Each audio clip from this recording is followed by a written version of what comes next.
अरे सुनील, तुला माहिती आहे का, महाराष्ट्रामध्ये आता शेत जमीन किंवा फार्म हाऊस प्लॉट विकत घेण्यासाठी परराज्यातील फक्त 1 गुंठा शेतकरी दाखल्यावर जमीन घेणं बंद झालंय. खूप जणांनी जमीन विकत घेतल्यात, पण अजूनही त्यांचा सातबारा झालेला नाहीये. काय? खरंच का काय?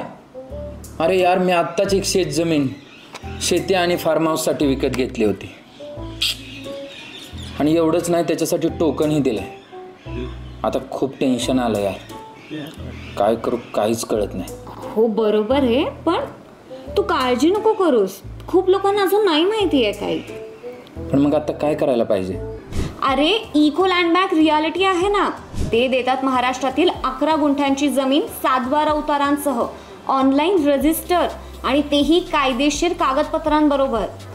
अरे वा, हे तर खूपच छान आहे. पण हे किती दिवसांमध्ये होईल? फक्त 21 दिवसात.